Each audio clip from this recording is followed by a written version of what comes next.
Some of the research shows that, be able to predict the next moment. That means you've left your known biology and you're stepping into the unknown. Now, theoretically, that sounds great, but if the body has been conditioned into a familiar feeling that's in the known, the moment you take it outside the familiarity, it wants to go back to where it's comfortable. So the body starts influencing the mind, and this is where people say, why don't you start your diet tomorrow? Oh, why don't you start working out this evening?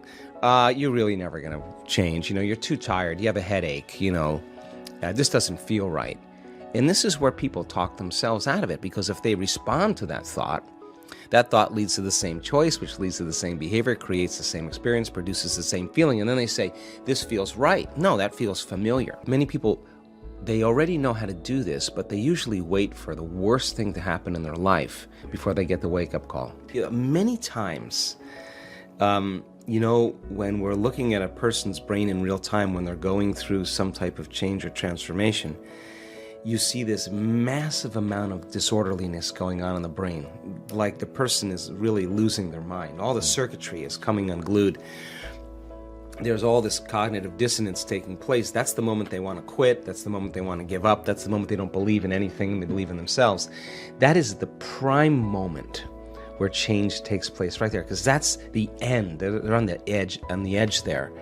So it's important for people to understand that if you're going about living every single day in the familiar life that you're living in, and you don't have a vision of the future, then you'll continue to live in routine. And if you wake up every morning and you do the same thing as you did the day before, over time your body's going to be on autopilot, and it's going to drag you into a predictable future based on what you did in the past. And many people lose their free will to a bunch of programs. So then when you sit down and you become conscious of your unconscious thoughts, when you're in the program, you're unconscious, right? So the moment you become conscious of that thought, you're no longer the thought. You're observing the thought, and you begin to objectify your subjective self. You start pulling out of the unconscious program, and consciousness, awareness is the first step to do that. And so many people don't want to light a match in a dark place, because all of a sudden, when they decide to be defined by a vision of the future, they're stepping out of the known. You're going to hear, I can't. It's too hard. It's not going to work. What about this? And those are the thoughts that are standing in the way between that person and that vision. And it has to come up. And if a person has been in the habit of unconsciously complaining and making excuses and feeling sorry for themselves and judging other people, that's is how we perceive the world. And so then when we create the difficulties in our life, it reaffirms the belief that life is hard, that it's really someone out there that's doing it to us, that it's a circumstance in the past that created this. Okay, let's take away the person that did it. Let's shoot him to the moon. Let's erase your past. Now, what are you going to do now? You still got to do something, right? Going to do this. If you're waking up every morning being defined by a vision of the future instead of the memories of the past, and you get up and you're inspired from an elevated self now instead of a limited self, you could observe the old self from an elevated state instead of that diminished state. And people are doing that. So they are aware of those thoughts. And yes, it takes effort. And if it was easy, everybody would be doing it. But just because you have a thought doesn't necessarily mean it's true. And when you start looking and observing those thoughts, I think you are like Gandalf. Because Gandalf also said, you may not pass, when he meant like that kind of severity when it comes to how we make up our mind about things. That's the kind of energy or intention that begins to create the biggest volume of change in our life. And I've interviewed thousands of people in our work that have healed from really serious health conditions. And I would say about 90% of them, when I ask them, so what happened? The first thing they say all the time is, I just made up my mind. I just made up my mind I was going to do this. And they made a decision with such firm intention that the amplitude of that decision carried a level of energy that was greater than the hardwired programs in their brain and the emotional conditioning in their body. And the choice that they made caused their body to respond to a new mind. In fact, the choice they made became a moment that they would never forget. It was an event. And the stronger the emotion they felt, the more they paid attention to the choice. And in a sense, they were remembering their future. And the body emotionally was getting a sampling, a taste of the future. And they're aligned to that future, and that's when the body's healing began. That's when the miracle started, right in that moment. That's how powerful we really are. Now, what if you did that every day? What if you made up your mind every single day you weren't going to get up from your meditation until you were that person you wanted to be? Game on now. Because you'd have to do battle with all the things that are not consistent with it. And that's exactly how our brain works. So then, if you want to be wealthy, you can't feel lack. You want to be a master, you can't judge your coworker.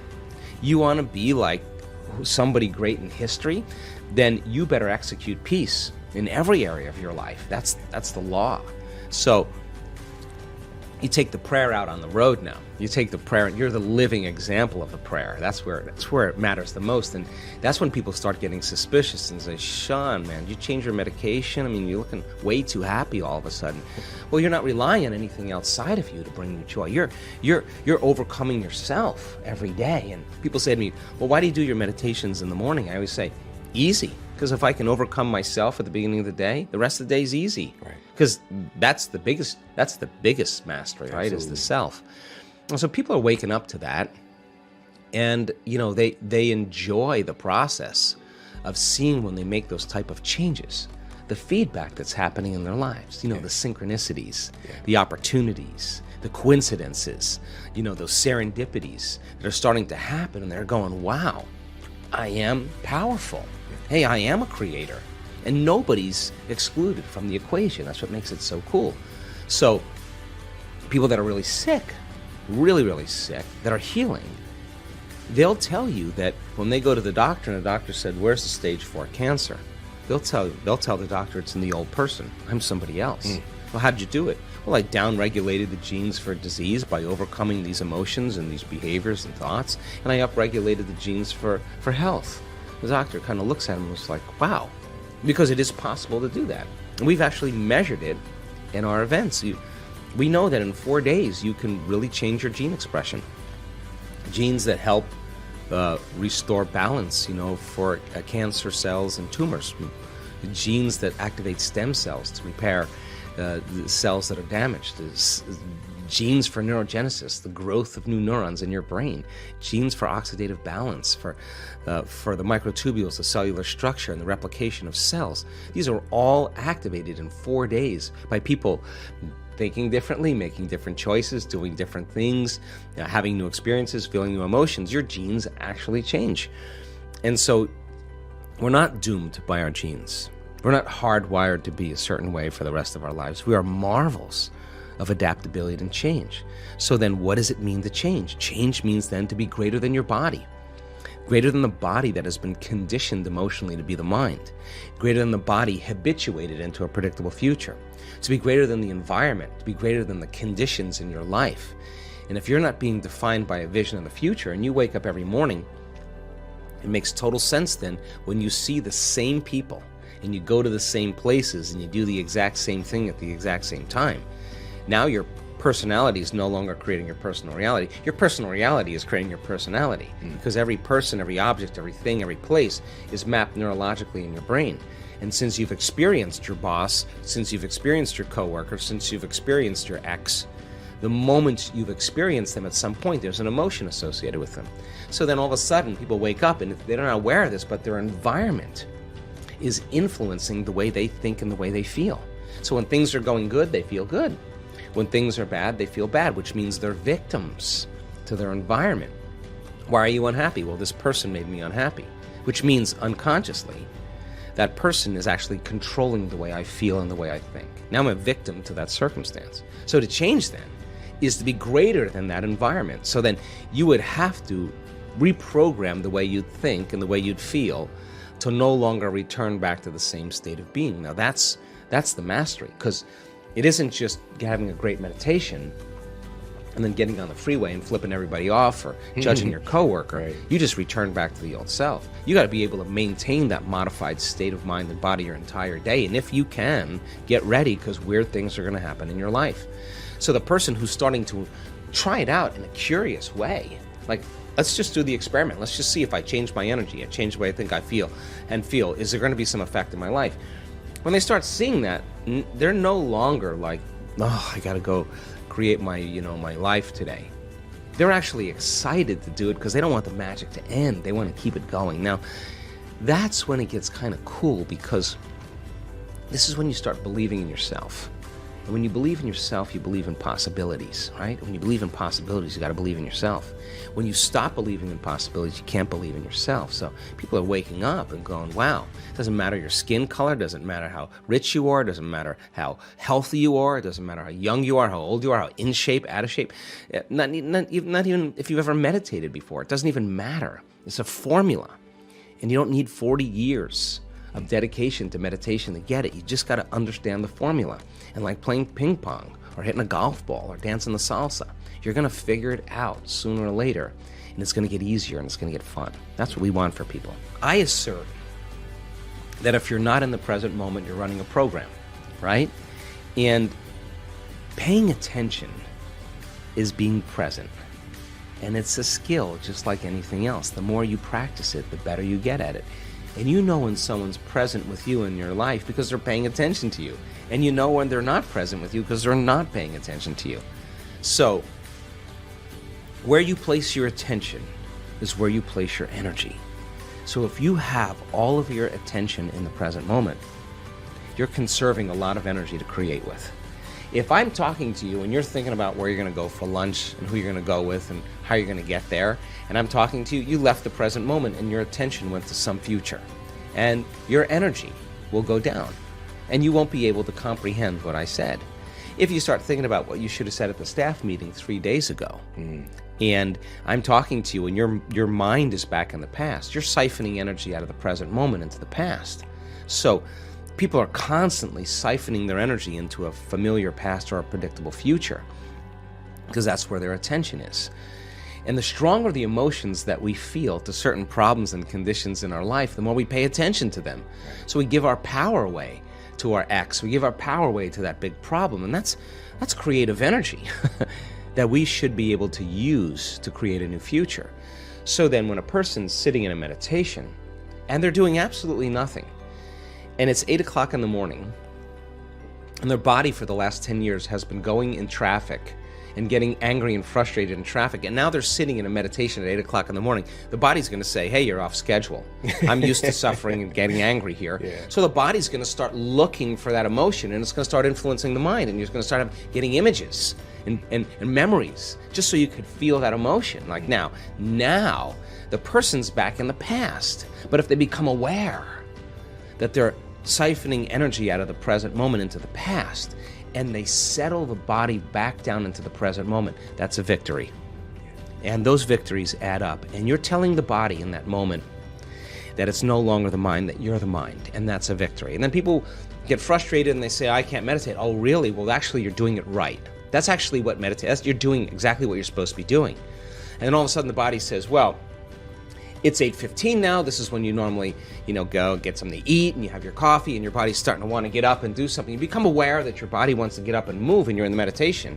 And you tell your body, You bring it back to the present moment and you settle it back down. You are training the animal. That's a victory. Now you're executing a will that's greater than the program, because most people lose their free will to a program. Now you're telling the body, I'll tell you when we get up, not when you want to get up. You're not the mind, I'm the mind. And that's a victory. Now, we've done the research on this. If you keep doing this and you stay with it, sooner or later, the body's going to surrender to a new mind. And when that happens, Sean, there's a liberation of energy. The body is freed from those habituations and those emotions. The body's going from particle to wave, from matter to energy. And all of a sudden, you're dialing down the anger. You're dialing down the vigilance. And the body now is being conditioned to a new mind. That is the present moment. And when you're in that present moment, something really amazing happens. You forget about you. All of a sudden, you're not your face, you're not your culture, you're not your marital status, you're not your diet, you're not your past. You're basically just an awareness. You're in the unknown. And that is the perfect place to create from. So it turns out that when people do this properly, they heal themselves of anxiety. Why? Because they're no longer obsessing about some future. When they find the present moment, they heal from their depression because they're not hopeless and powerless in their past. The body's conditioned now. And so then, when they overcome themselves in their meditation and they step out into their life, they are more present. They can connect. They are more patient. They are more loving because they overcome the animal part of themselves. And the beauty behind that is that all of a sudden, you're not predictable. All of a sudden, something's different about Sean. He's not, I'm noticing he's not behaving the same way. You're out of the known, right? You're in the unknown. And all of a sudden, people, it's no longer what you're saying to them. It's who you are. They're just kind of scratching their head going, hey, he looks like he's really happy. I want some of that. And now, we're out of the philosophical, theoretical realm. We're in the practicum, which is where really the magic happens. So the eternal present moment, the sweet spot of the generous present moment is the place we can create from. And when we're there, we disconnect from our bodies. We become nobody. We disconnect from people in our lives. We're not thinking about our ex or our boss. We are no one. We're not thinking about our cell phone or our computer. We are no thing. We are not thinking about where we live, where we work, where we sleep. We are nowhere. And we're not thinking about the predictable future and the familiar past. We're in no time. And when you're disconnecting or dissociating from everything known, you're in the unknown. And that's where the magic happens.